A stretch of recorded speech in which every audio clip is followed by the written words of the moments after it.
Sachi, a care worker for the elderly, gets assigned to care for an old man called Suichi in his house when strange events keep on occurring, making her miss work and take many sick days. Sachi's co-worker called Naomi is subsequently assigned to care for Suichi, trying to investigate to what caused Sachi to avoid work under such mysterious circumstances. Hi folks, I'm R and welcome to the video.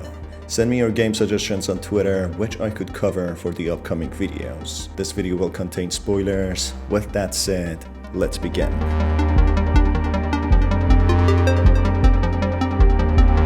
Tomita Sachi, a care worker at a nursing home, observes her colleague Naomi taking a nap in the cafeteria on a table, with Sachi mentioning that she used to be like that in the beginning when she took the job as well, indicating that Naomi is fresh and that she recently joined the nursing home. Sachi gets her bag and explains in a brief conversation with Risako, the receptionist at the nursing home, that she's heading to Suichi's house, an old man that they seemingly have provided service to.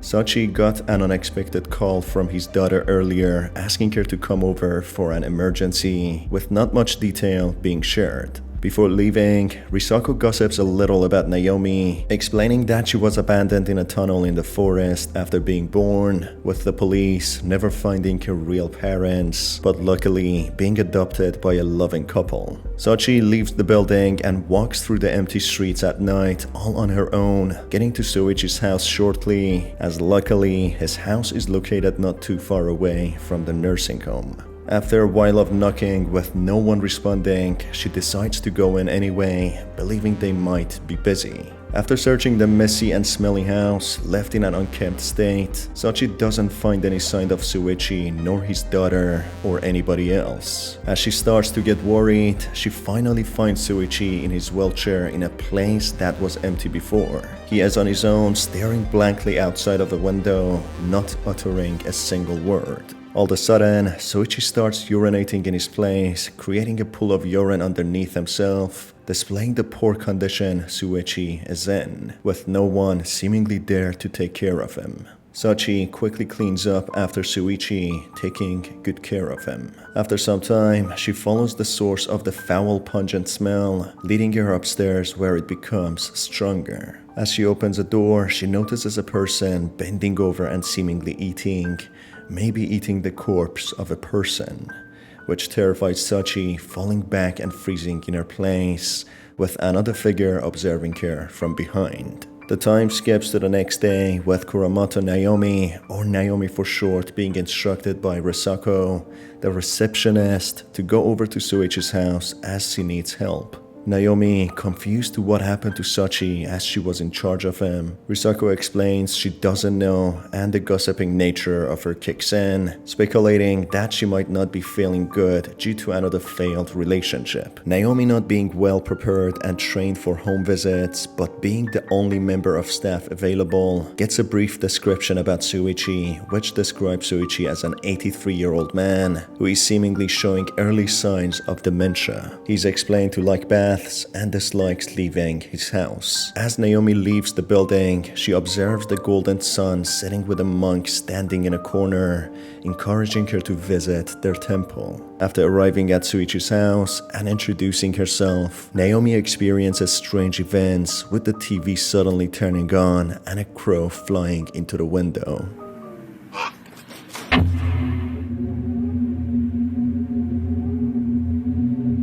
After running some errands, Naomi manages to open the locked bathroom door from outside when she observes a mysterious figure moving Suichi in his wheelchair, a ghost-like figure who hasn't been present before. After some exploring in order to find Suichi, she finds him outside when she takes him in and puts him in the bath. After some time, she puts Suichi to bed when she notices a figure unrecognizable in the shadow staring at her, which suddenly ends the day with Naomi finding herself back in the nursing home. Talking to Risako, Naomi expresses her concern for Suichi, with none of her family members being present in his house, and also the sudden disappearance of Sachi. Risako suggests Naomi to read Sachi's work diary in order to learn more about Suichi and why he might be alone. The first day on the diary mentions that Sachi thought everything to be normal except the strong smell present in the house.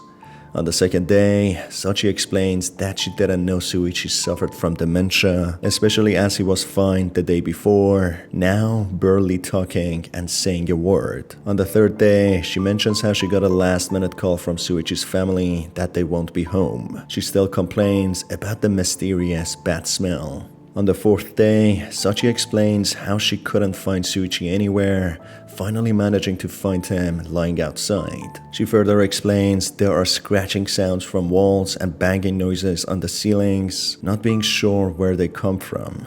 She also complains about the smell resembling a rotting stench, which all drive her crazy and make her visits unbearable. And finally, on the fifth day, Sachi explains that she saw a cryptic figure, a figure that might be paranormal, resembling a grandma, a figure she saw in a room on the second floor. After reading the concerning diary, Naomi decides to check on Sachi and make sure that she's okay. Luckily, she lives nearby, a short walk distance from the nursing home. Arriving at Sachi's apartment complex, a man blocks the path and asks Naomi for painkillers, seemingly being a bully who has been forcing Sachi to give him a daily fix in order not to bother her. After giving the man some morphine, she gets to Sachi's apartment, finding Sachi sitting on her bed, acting as if she's terrified, deep in her own thoughts. Naomi makes her a cup of tea, and after giving it to her, she repeats that she feels cold. Sachi asks her about Suichi and the strange nature of her work diary, which makes her go into a panic attack, repeatedly shouting for Naomi to get out, mentioning she doesn't want to be involved with him anymore, clearly being petrified after her last encounter, hiding something extremely sinister due to fear.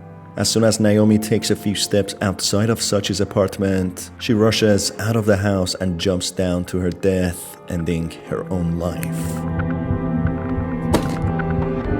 Time skips ahead with Naomi being back at the nursing hospital despite the traumatizing event she just experienced, getting ready to go to Suichi's house. Leaving the unusually empty nursing home, walking under heavy rain, Naomi arrives at Suichi's house, yet again finding it difficult to find him, with the house having become even worse, with rats now infesting the place.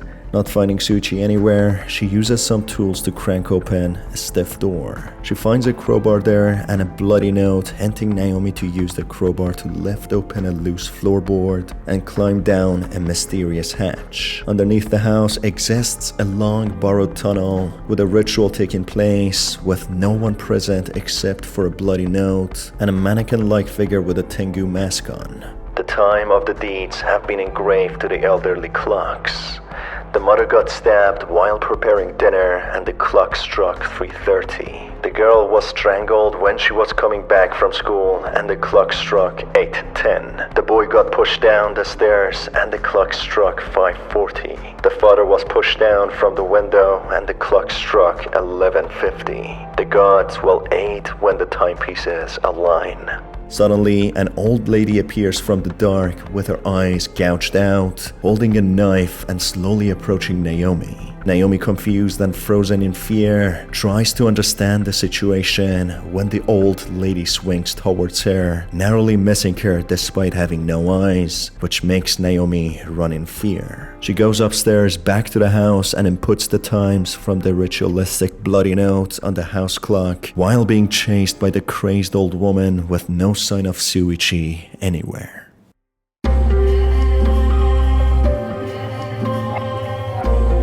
After obtaining a talisman-like religious dagger, she stabs the person in the tunnels who had a Tengu mask on, being used in a ritual, realizing it's Suichi after removing the mask. Miraculously, Suichi is still alive and can surprisingly speak now. Suichi explains that he alongside his family were put under a curse, which was the catalyst of stopping him from speaking. He explains further that the Raven is after him as he wants to become complete, a demonic entity which uses the dead to perform a ritual on the people they loved the most. This explains that the homicidal old woman was no other than the deceased body of Suichi's wife, who was brought back to life and placed under the influence of the Raven to perform a ritual on Suichi as seen in the tunnels having the Tengu mask, in order to complete his own body and gain full control. Shuichi gives Naomi a pair of scissors and instructs her to take the bone box of his wife out, tying it with a red string, which should get rid of the demonic entity referred to as the Raven. This explains what the source of the horrible smell was. It was the rotting corpse of Shuichi's wife roaming around in the house. Sachi seemingly observed a hard-to-believe scene of Shuichi's wife seemingly eating the flesh of a human or an animal, which made her mentally break down. The entity that observed her from behind was no other than the demonic entity, the Raven. As Naomi grabs the box and plans to leave, the Raven itself appears and places her in a maze-like world, chasing after her.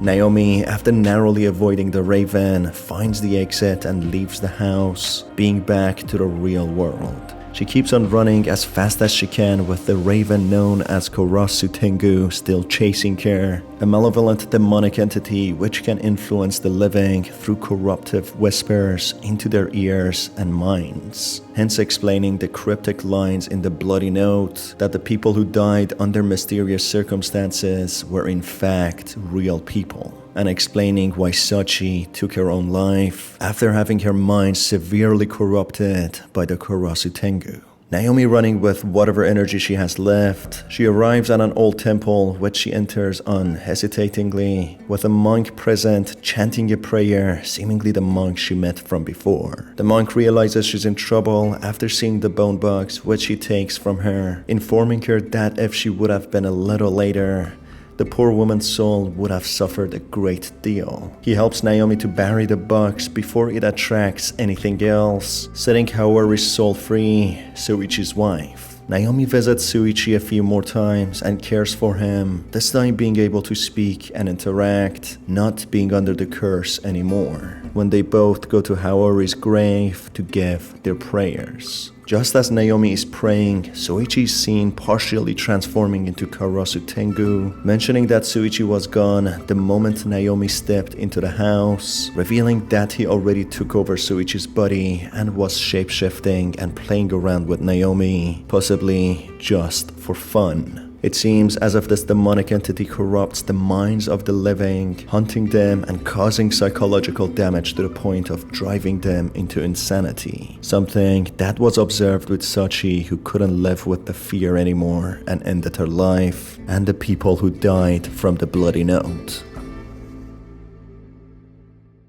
That's it for today's video, folks. It was great having you here, and I hope to see you on the next one. Till then, have a fantastic day.